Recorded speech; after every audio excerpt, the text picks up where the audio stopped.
You are warm right now, and you almost never notice it. Somewhere in your home, there's a thermostat, and the moment the air gets too cold, something switches on and quietly fixes the problem before your body even registers a complaint. You step from a heated house into a heated car into a heated office, and the coldest part of your entire day is probably the 10 seconds it takes to walk between them. For you, winter is an inconvenience. It's scraping ice off a windshield. It's digging out a heavier jacket. It's complaining that it gets dark too early. But for almost the entire span of human history, winter wasn't an inconvenience. Winter was a season built to kill you, and it never came at you from a single direction. It attacked from at least 4 angles at once. The cold could end you on its own. Starvation could end you. Predators could end you. And the long, endless nights could wear down your mind long before any of the others got the chance to finish the job. So, here's the real question worth asking. For hundreds of thousands of years, with no heating system, no supermarket, and no walls that actually blocked the wind, how did anyone survive winter at all? Because they clearly did. Your ancestors didn't just endure the cold. They walked straight into some of the most punishing environments this planet has ever produced. And they came out the other side. The methods they used to pull that off rank among the most impressive achievements of our entire species. Let's start with the most obvious threat, the cold itself. Here's something that surprises a lot of people. The human body is, biologically speaking, a warm climate machine. We evolved in the heat of Africa, and left without protection. A human being loses core body heat astonishingly fast in freezing air. Hypothermia can take hold within a matter of hours. Fingers stop working properly. Thoughts slow down. And once your internal temperature drops past a critical threshold, your organs begin shutting down one by one. No fur, no blubber, no natural insulation worth mentioning. By almost any objective measure, humans are among the worst equipped large mammals on the planet for surviving brutal cold. And yet, we didn't just survive it, we marched directly into it, pushing north into Ice Age Europe, into Siberia, into places where the winter temperature falls so far below zero that bare human skin has no chance at all. So what got us through? The first answer people usually reach for is fire, and we'll come back to what fire meant for those long dark nights in a moment. But fire has an obvious weakness. It only warms the side of your body facing it, and it doesn't come with you the second you step away from the flames to hunt or gather more wood. The moment you leave the fire's reach, the cold rushes straight back in. Fire alone was never going to be enough. What ancient people actually needed was a way to carry warmth around with them, wrapped directly against their own skin, wherever they happened to go. And that need produced what might be the single most important piece of winter technology humans ever invented: clothing. But not the crude version most people picture. For a long time, the assumption was simple. It's cold, so you throw an animal hide over your shoulders and call it a day. And for a stretch of prehistory, that's more or less exactly what people did. But a hide draped loosely over your back is full of gaps. Wind slips in at the sides. Your arms are left completely exposed. It slides off the moment you move too quickly. A draped pelt is better than nothing, sure, but in a genuine deep winter, better than nothing still gets you killed. The real breakthrough came when someone figured out how to cut hides into separate pieces and stitch them back together into shapes that actually followed the contours of the human body. Fitted sleeves, closed seams, a garment that trapped a pocket of warm air directly against your skin and kept it there no matter how much you moved around. That's the enormous gap between wearing a blanket and wearing a coat. But there's a catch, and it's a big one. To make fitted clothing, you need a needle. And not just any needle, one with a tiny eye bored through it for thread to pass through. That is a genuinely difficult object to manufacture with nothing but stone tools. You take a thin splinter of bone,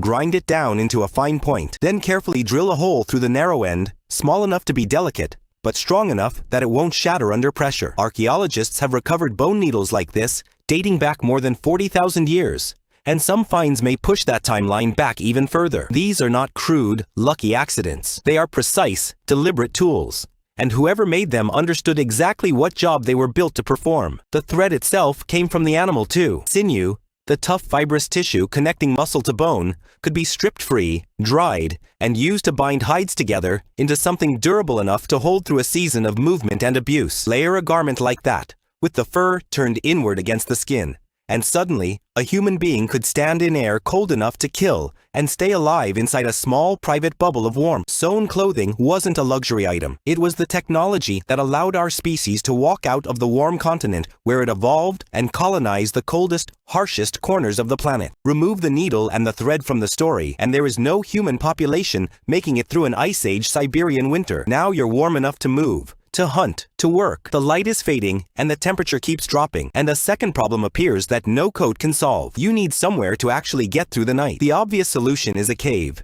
and caves genuinely did matter. A deep cave holds a fairly steady temperature, blocks the wind, and keeps snow off your head. But here's the detail that rarely gets mentioned. Good caves are rare. A dry, defensible cave in a sensible location was hard to find. And if you did manage to find one, there was a decent chance somebody else already wanted it too. You could not simply count on finding shelter. Most of the time, if you needed somewhere to survive winter, you had to build it yourself. And this is where the story gets genuinely remarkable. At a site called Mezhyryk, in what is now Ukraine, archaeologists uncovered the remains of dwellings built roughly 15,000 years ago. The surrounding landscape had almost no usable timber and almost no stone. So the people living there built homes out of the one raw material available to them in enormous supply, the bones of mammoths. They stacked and interlocked the remains of dozens of individual mammoths into round, dome-shaped structures, sometimes using hundreds of bones in a single dwelling. Jaw bones were layered like roof shingles. Massive curved tusks were arched over the entryways like door frames. These were not rushed, disposable shacks. They were serious engineered constructions meant to hold firm through a brutal winter.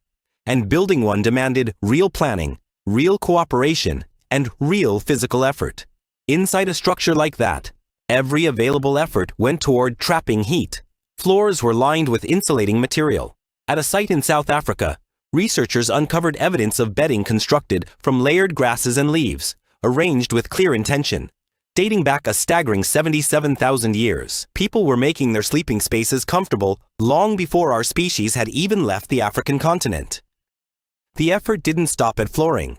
Consider that mammoth-bone hut again. Bone doesn't fit together seamlessly. There are gaps everywhere, and every gap is an open invitation for the wind. So people sealed them layer by layer. They stretched animal hides across interior walls and pinned them over openings. They cut blocks of turf and stacked them against the outside walls like insulation panels. Some groups even packed snow directly against their shelters, because a thick layer of snow is actually a remarkably effective insulator. It traps pockets of air, and trapped air holds heat far better than you'd expect.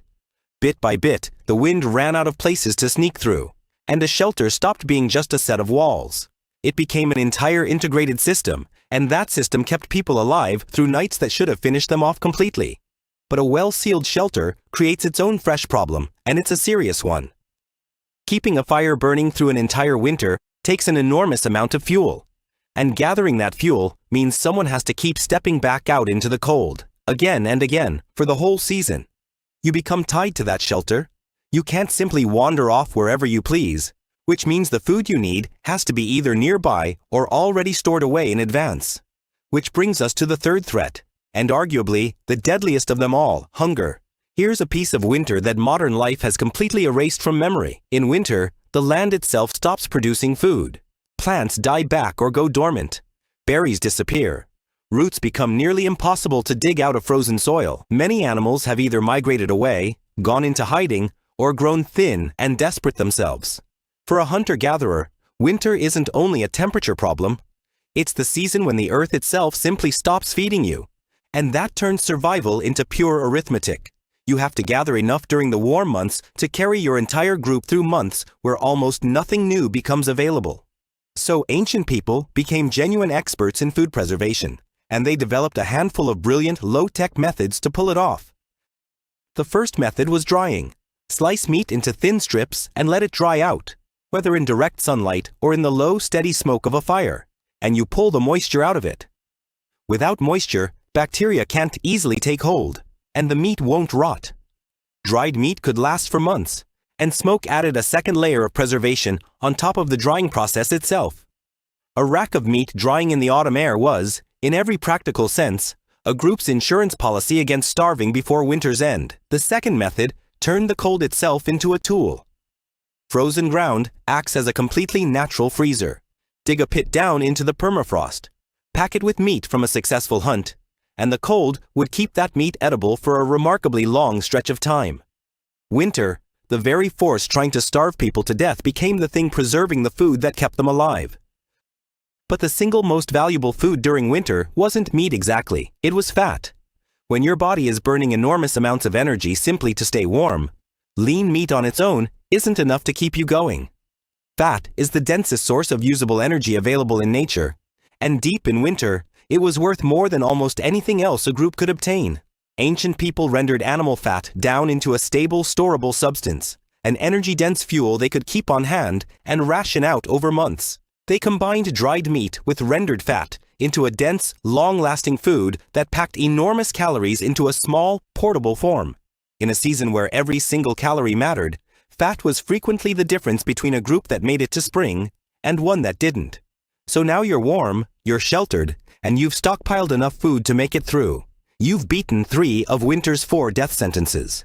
But there's a fourth one, and it's the threat people almost never think about, because it doesn't attack the body at all. It attacks the mind. The darkness. In winter, especially the further north you travel, the days shrink dramatically, and the nights stretch out to a brutal length. You might get only a handful of usable daylight hours, followed by 15 or 16 hours of cold darkness, with essentially nothing productive to do. You can't travel far. You can't hunt effectively once the sun is gone. You're confined to a small space with the same handful of people for an extended stretch, night after night after night. And that kind of enclosure, that constant enforced waiting, can wear a person down in ways that cold and hunger never quite managed to. But here's what ancient people actually did with those long, dark hours. They didn't just endure them, they filled them completely. This became the time reserved for every task that didn't require daylight or decent weather. Sitting close to the fire, repairing tools, shaping new spear points, mending clothing before the rest of the season demanded it, twisting plant fiber into cord, carving small objects out of bone or wood. The long night wasn't wasted time at all. It was workshop time.